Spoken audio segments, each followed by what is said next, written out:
Hey, Nikki Brown here. No matter where you are, what part of the world you're in, I hope that you're having a good day. So, I wanted to talk about a very controversial subject.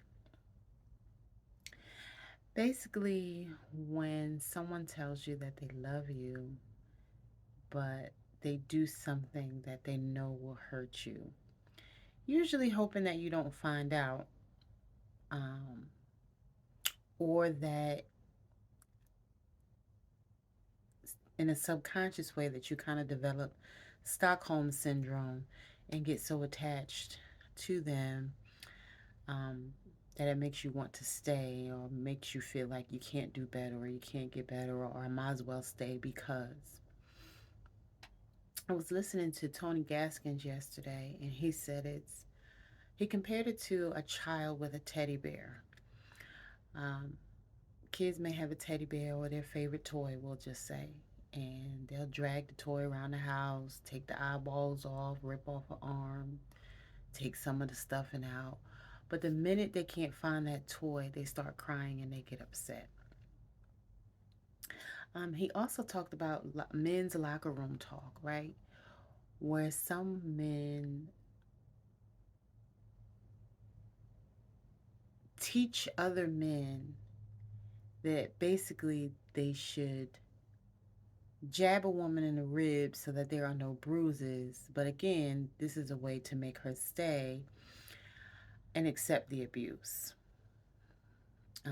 It's like a trauma bond, basically. And I've often wondered, and you can't tell somebody how they feel,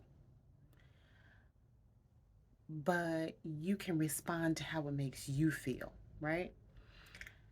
And I've often wondered, how can someone, whether it be male or female, but I date men, so I'm going to talk about men. So you can insert women if that's who you date, but right this minute I'm going to just talk about men because again, that's who I date, right? So, how can a man, instances of being cheated on where someone says, they're going to commit themselves to you, you verbally agree, and this person then cheats on you and they expect you to accept it. People say, "Oh, well, I made a mistake." But the definition of mistake is a bad choice. So you made a bad choice and you did it because you wanted to do it. And maybe once or twice it can be forgiven, but for some people it's so traumatizing that whenever you have intimate time with this person, they're now thinking of the intimate time you had with someone else. So some people can't get over the trauma. So to tell someone that they should just get over it and move on is not easy for everybody, right? And so for some people, they can't even fathom if you, so okay, maybe you love this person, but are you in love with this person? Because if you're in love with somebody, you wouldn't intentionally do something to hurt that person. You would have integrity and respect for that person. So you would not do anything behind that person's back that you wouldn't do in front of their face. So if you wouldn't flirt with anybody, get anybody's phone number in front of that person's face, you would also not do it behind their back, right?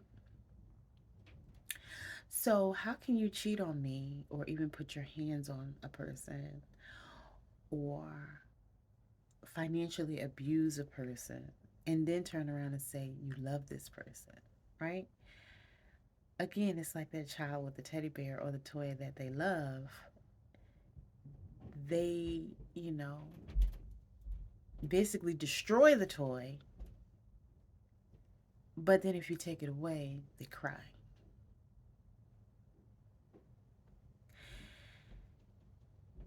And sometimes people don't see anything wrong with this.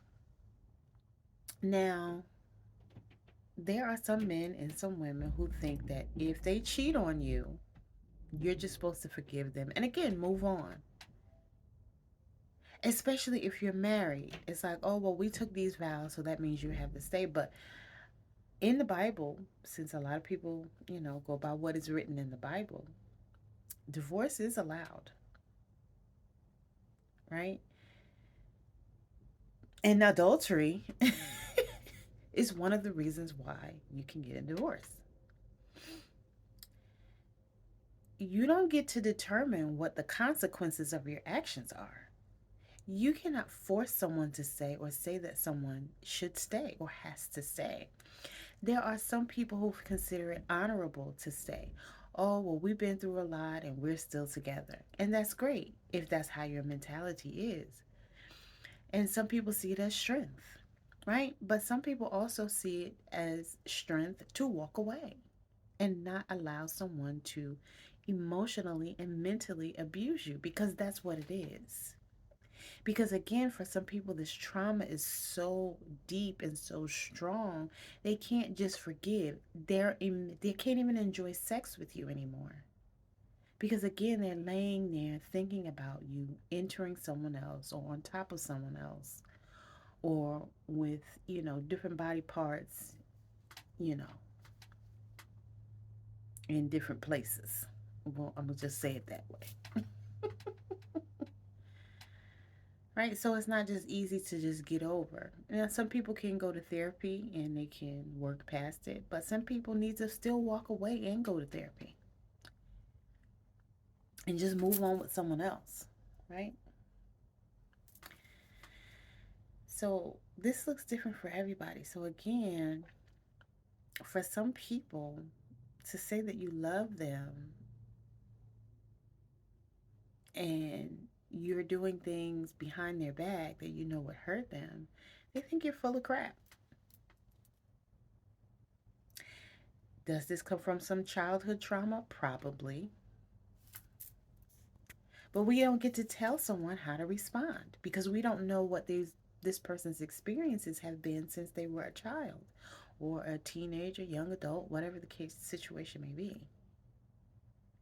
You don't get to say how a person should respond to bad behavior or ill behavior. I don't like to use the word bad because it really means feminine, but I'm not even gonna go to etymology right now. I'm just using some familiar words because I know that people can relate to them, but sometimes it's challenging to communicate certain things because I do understand etymology on a deeper level than most people, and this is not to attack anybody or, belittle anybody. This is not what that's about. Um, but anyway, that's a whole nother story, whole nother topic, whole nother video. But again, I've always found it hard to understand how someone can say, I love you, yet do something to intentionally. And again, I know that the hope is that the person doesn't find out, but what's in the dark always comes to light, right? It's very unlikely, even if the person doesn't say anything. Most people can pick up on the clues that there's some type of infidelity going on. Now, if it happened once or twice, maybe you can get away with it. But especially if this is something that's going on an ongoing basis, and then some people want the other person to find out. Some people are secretly hoping that this person leaves them. But then if the person actually does leave, again, they get mad or sad. But a lot of people, they don't communicate openly and honestly and say, this isn't working out for me. They'll do something to sabotage the relationship, again, hoping that the person leaves. But then if the person really does leave, they don't want that either.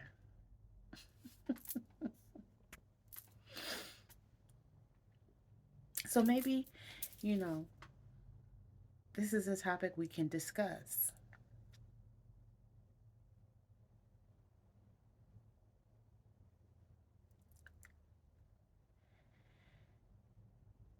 And again, you can't tell someone how they actually feel because that person may really love you, or those people may have actually loved me.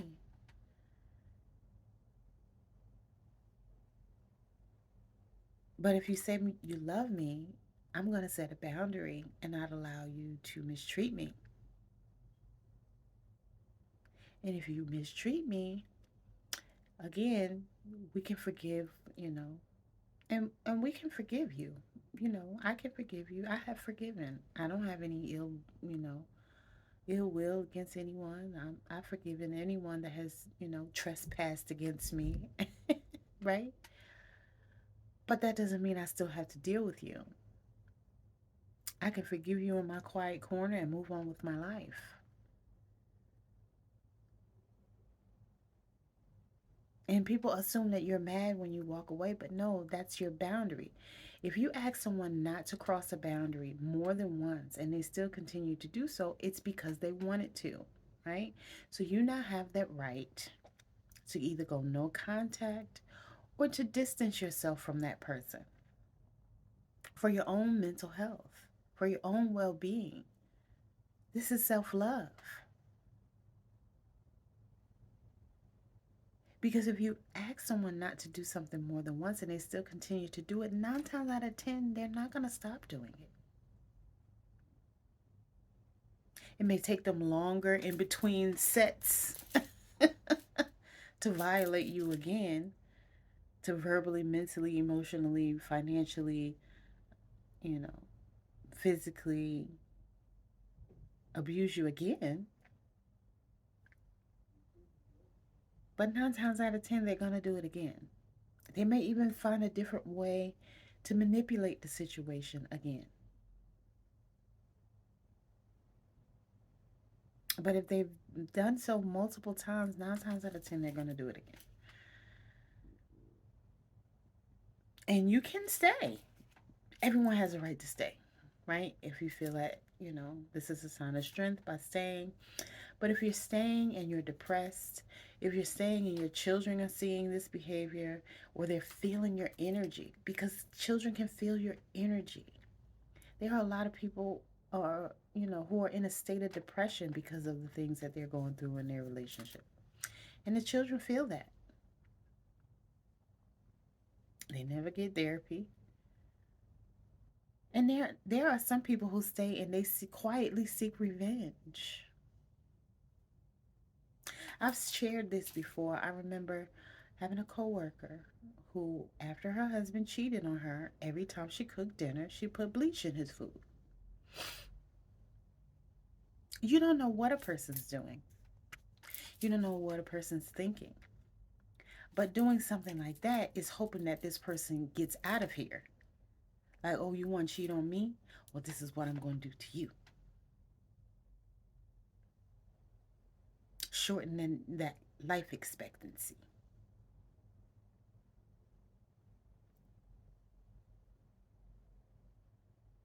We see it on shows like Snapped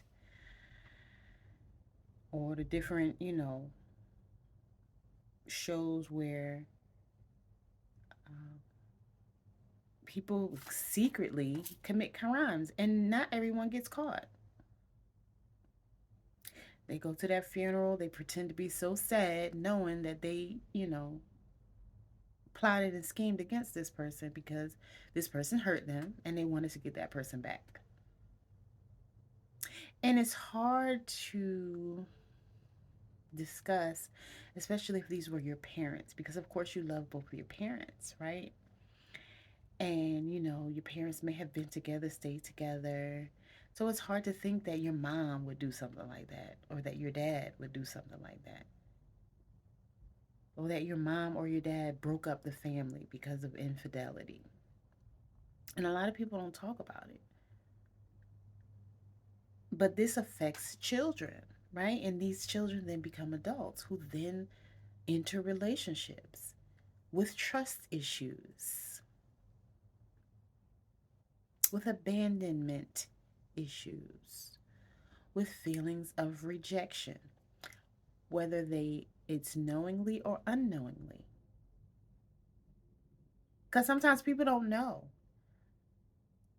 They just say, oh, I'm going to do this and I'm going to do that. I'm going to sleep around because, you know, I'm going to do it to this person before this person does it to me. And then they adapt this mentality.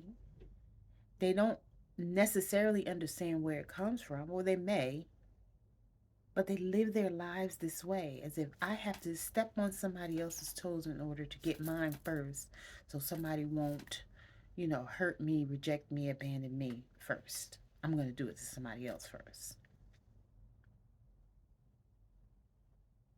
Because if my mom couldn't be faithful to my dad, or my dad couldn't be faithful to my mom, what's the point?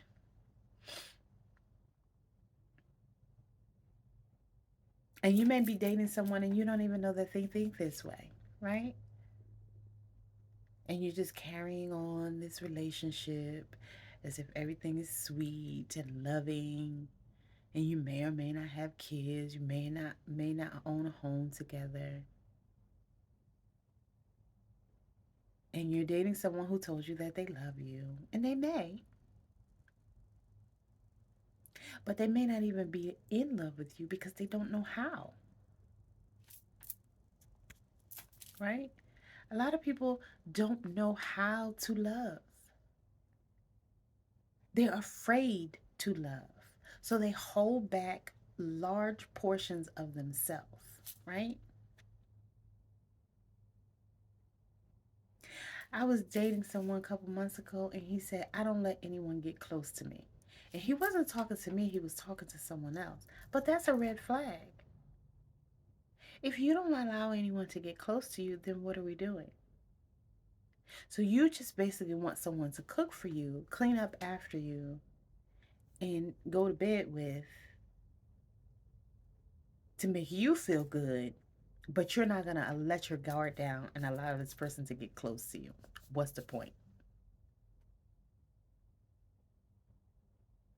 But these are the things that we need to pay attention to. So if when I was in my 20s, I probably wouldn't have paid attention to that. I would have paid attention to it, but I would have still continued to talk to that person, right? Because I wanted to be with someone or because I didn't want to be alone, right?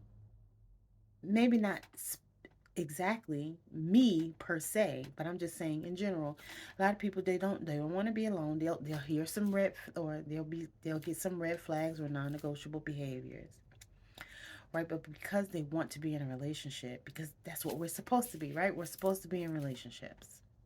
So we'll ignore red flags and still continue to date this person, knowing this person clearly stated, I don't allow anyone to get close to me. But some people see it as a challenge, right? Oh, he's going to get close to me, or she's going to get close to me. I'll be able to knock that wall down. And then 5, 10 years down the line, when you realize that you never knocked that wall down, then it's anger and disappointment. But the person told you in the beginning. That person told you from the jump. They clearly said it out of their mouth. And Maya Angelou said it best, and I've quoted her several times. When someone shows you who they are, believe them the first time. Not just when somebody shows you who they are, believe them. When somebody shows you who they are, believe them the first time. The very first time. And that is your opportunity to either stay or walk away. And if you choose to stay, you have to stay knowing that this person is this way and they are probably not going to change. Just like I was talking to someone else. He cheated on his wife. He justifies his cheating by saying everyone makes mistakes. Again, a mistake is a bad choice. So you're basically telling me you're not owning it. You're not being accountable and responsible, remorseful or anything. You haven't learned anything from the situation. You're mad at her because she left you because you felt like she was supposed to stay because you were married, right? And so basically you're now telling me that you think it's okay to cheat, especially if you're married. That's a red flag. So again, when somebody shows you who they are or tells you who they are, you can either accept them for who they are, the way that they are, right? Knowing that they're not going to get emotionally close to you, or knowing that they're going to cheat on you, which again is another form of detachment or distance because of some past hurt that this person experienced that has nothing to do with you. They're bringing some old baggage into a new relationship, right? So you can either accept this person for who they are, the way that they are, because there are a lot of people who say, "Oh, well, everybody cheats," or, um, I don't care if he cheats as long as he pays these bills or as long as he comes home every night, right? Some people have that mentality, and that's fine if that's how you choose to operate. To each his or her own. This is not about judgment. This is not about blame. This is not about shame. That's not what this video is about, right? Because life is about choices. And everyone gets to choose how they show up in their own reality, in their own universe. We're not here to judge or criticize one another. We're here to learn from one another. And we're all different so that we can learn from one another, right? But again, if somebody shows you who they are, tells you who they are, you either accept them for who they are, the way that they are, or you don't. And if you don't, you should make the decision and have the strength to walk away in that moment. Like, that's not going to work for me. Instead of engaging in a relationship. And if you want to have relations with that person, by all means, you can do whatever you want to do. But just know and understand that you're probably not going to change this person, right? This person is probably not going to all of a sudden. Now, it can happen. Sure, it can happen. But if and when it doesn't happen, you have to acknowledge the fact that you decided to go down this road. You people get mad at the other person, but again, I always, especially as a coach, I always ask people, did you know that this person was like that before you got married, you got engaged, you had a baby, you started living together? And each and every time the person says, "Yeah, but," they thought their love was going to be enough. They thought their penis was going to be enough. They thought their vagina was going to be enough. They thought a certain amount of money was going to be enough. People usually do not change, especially if they're beyond a certain age. They're usually stuck in their ways.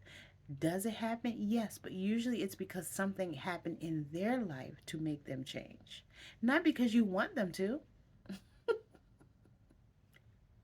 Usually something has to happen in that person's life in order for that person to change. But again, when somebody shows you who they are, believe them the first time. So if you see some behavior that you, this is what I ask myself, can I see myself dealing with this for 5, 10, 20 years down the line, right? If I'm working on growing a business and or I'm growing a business and I'm, say, on the road or putting in a lot of hours, right? And someone shows up in my life who does not know how to cook at all, that's probably not going to work for me. Not unless we hire a maid and a chef or a maid who can cook. Because I'm not going to have time to, cook all the time, do laundry all the time, and cater to you and do whatever you want me to do all the time. And really, I want someone who wants to build something, for us to build something together. That's another thing. Um, you know, a lot of men say, "Oh, well, the man is supposed to be in the lead," right?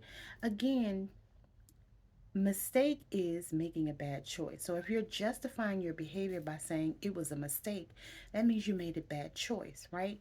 If you don't make good decisions, how are you going to lead me? Where are you going to lead us? How are we going to build anything if everything that you do, you're justifying by saying, oh, it was a mistake. Nobody's perfect. Yes, we all need, to learn. We don't always all make the right decisions, but cheating is a lack of integrity, right? Cheating is a betrayal of trust. And so if we're supposed to be building something together and you're off doing something else with someone else, that's taking away from what we're building and attempting to establish together. And so I hear a lot of men say, "Oh, well, the man is supposed to be in the lead," but really, you know, if the man is the head, the woman is the neck. They can't. You can't. The head and the neck have to work together if that's how you want to look at it. So really, they're both. I don't even like that word leadership,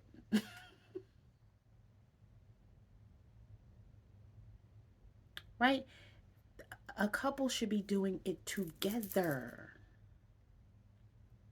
Because when I hear people say leadership, I think of men who don't know what leading means. They just looking at it as control.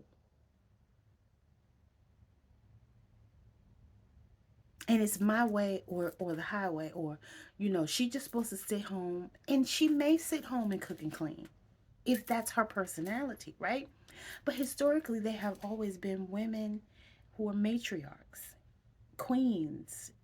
Although I don't like the word queen, but in royalty of status, they had servants and people doing things for them, right? So not every woman is the cooking and cleaning, stay home with the kids, and of course she's going to be nurturing, but again, y'all might have a nanny, a chef, and a maid, because what you're building is an empire. And so essentially you're leading together.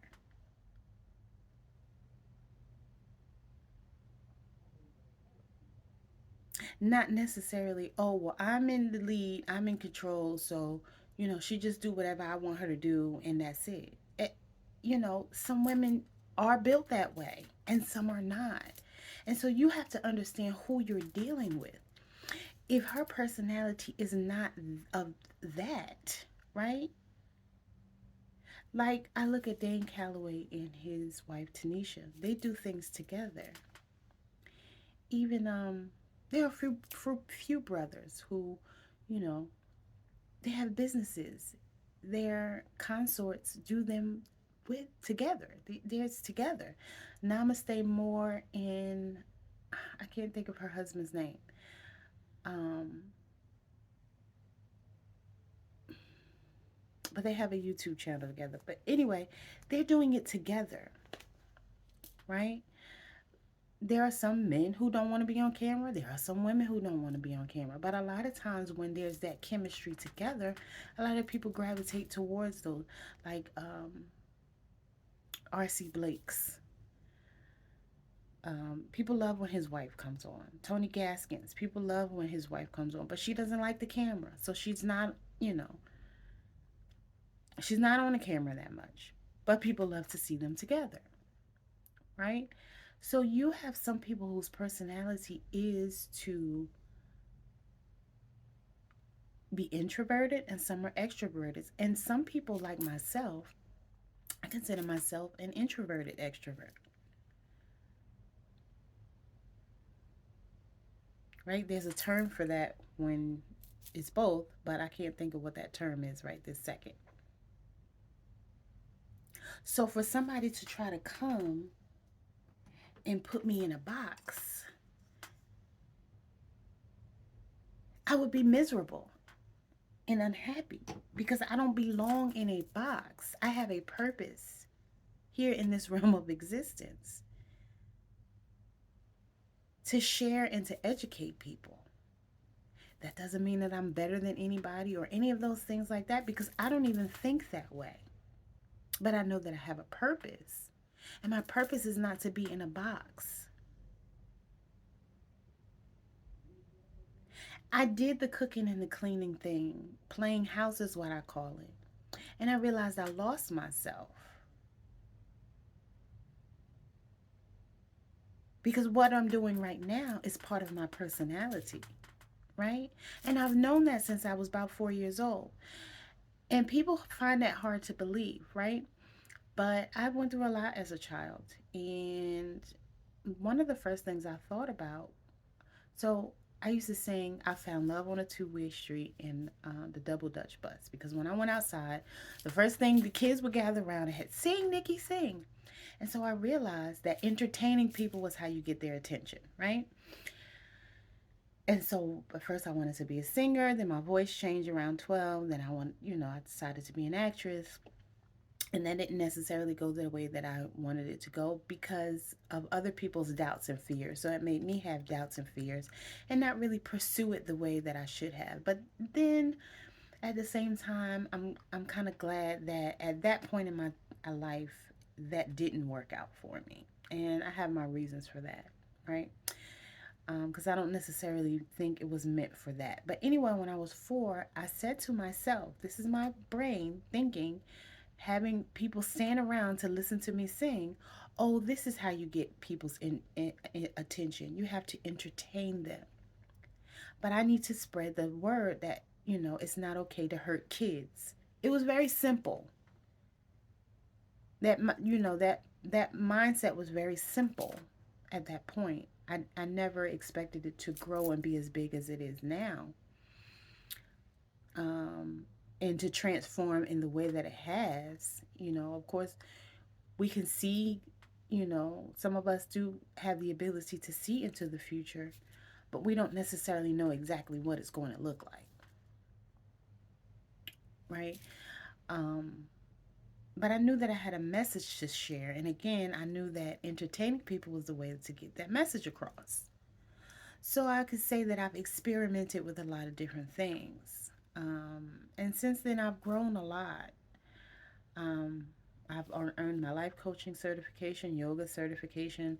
I do have a bachelor's degree and a master's degree. And it's not even about these certifications or pieces of paper, but I'm just letting you know the transitions that I've gone through. Doing my best to, okay, how can I spread this message? Because I earned my master's degree hoping that um, I can teach people who didn't learn how to read. That invisible class of people who, they'll say, oh, I forgot my glasses. But in reality, they don't know how to read. But for me, that was my way of giving back, right? So I did end up becoming a volunteer GED instructor, and for what they consider at risk youth, right? And I loved it, and the students loved me, and they said that I was the only teacher that they felt ever cared about them, and that touched me so, and that was really important to me, um, to give that of myself so selflessly. Now I wasn't able to keep it up because at the time I had a '98 Honda Accord, and my transmission went on my car, and at the time I was living in Raleigh, North Carolina, and the school was in Durham, North Carolina. And if you know anything about transportation in the South, especially in North Carolina, it's not the greatest. And in order for me to make it, by the time the first bus started running, I would have basically been 2, 3 hours late for class, and class would have pretty much been over by the time I got there. So I wasn't able to keep that up. And that did make me sad, and I felt like I disappointed them. But, that was part of my life's journey at that time, right? Because at the time I was holding on to the car. Like, it was a Honda, and I was like, Hondas are good cars. And I was determined because that was the second time the transmission went. First time I was able to get it fixed. The second time I wasn't able to because I wasn't in a financial position to, right? But I had been holding on to the car, holding on to the car. And this guy reached out to me 3 times. Like, I finally, maybe, I don't know if it was a year or a little over a year, but I finally decided I was going to sell the car, right? And I put the car on Craigslist, and this older guy reached out to me. He reached out to me 3 times. He said I wasn't going to give you another chance. And I end up riding with him with the car towing the car, because he was from where I was going. So I was in Raleigh. He was going to Greensboro. So I wanted to go to Greensboro. So I basically got a ride with him to Greensboro. And we had the most profound talk. And one of the things he said to me, I don't remember everything, but I know one of the things that he said to me is that I would continue to learn. And that's something that you know, but like coming from an elder, he had to be in like his 60s or 70s, and think I was still in my 30s at the time, or maybe my early 40s. Either late 30s or early 40s. And when I tell you that was like one of the most profound conversations I've ever had with anyone, just all the wisdom that came from this man that I didn't know. That I was in a car riding to Greensboro with my old car on the back of his tow truck, riding, and it's about an hour and a half, riding to Greensboro, getting a ride. And some of the most profound wisdom that I could have ever, I could have never asked for that. But the universe, sets things up in such a way. And like I said, he was like, I was going to ask you again. And I was still trying to hold on to that car.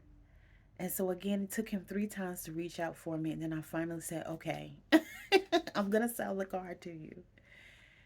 And it was meant to be. And like my life started to change after that. And things started to open up. And, sometimes we have those ebbs and flows. I've manifested a lot several times. But then I think certain fears, or even sometimes people, doing or saying things to try to sabotage you, and sometimes things, they come and go. Again, those ebbs and flows. But I've manifested large sums of money multiple times. And,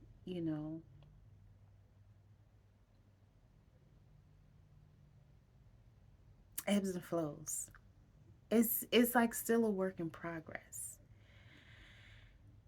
Because now it's time to manifest those things and have them stay and be consistent. And that's the thing. We can manifest, but we can't have doubts and fears, right? And we have to make good choices. Um, and not that we don't make good choices, right? But sometimes we act out of desperation. So it's like in that moment, you know, so once I did manifest, like I said, at that time, a large lump sum of money. So I bought a car outright, a Lincoln MKZ, and I think it was $7,200 for it. And I talked the guy down to 68. And that car lasted me about, got it September 2016. I think I had it until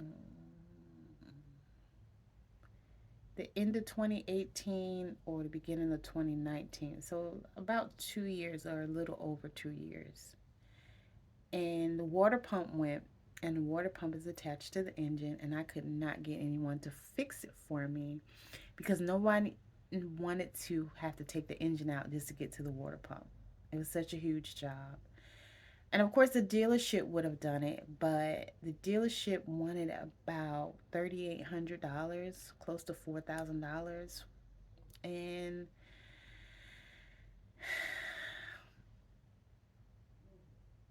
I just didn't go down that route.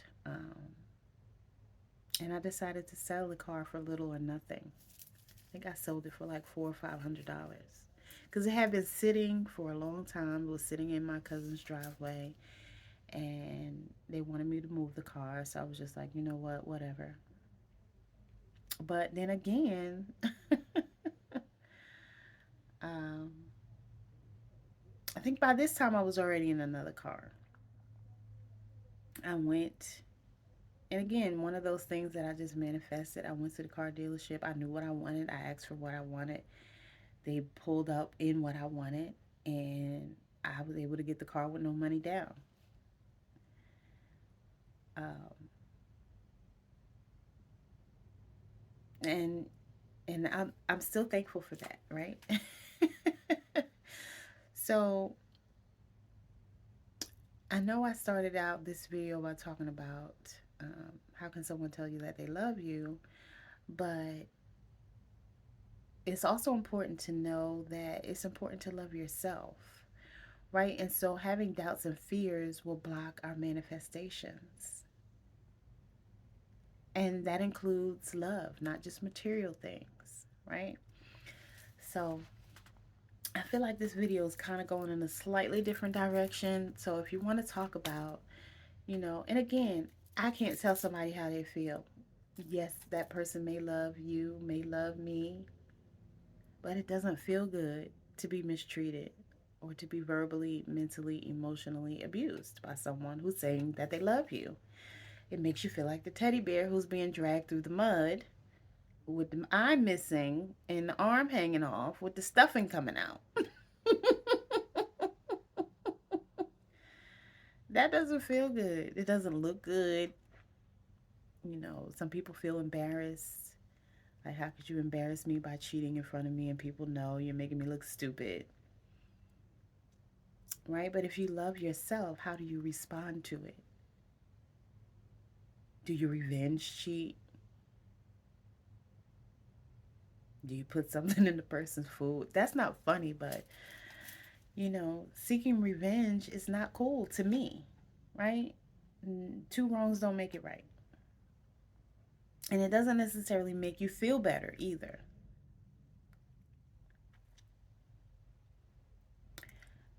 But when we feel good about ourselves, we're able to manifest and be consistent with our manifestations, right?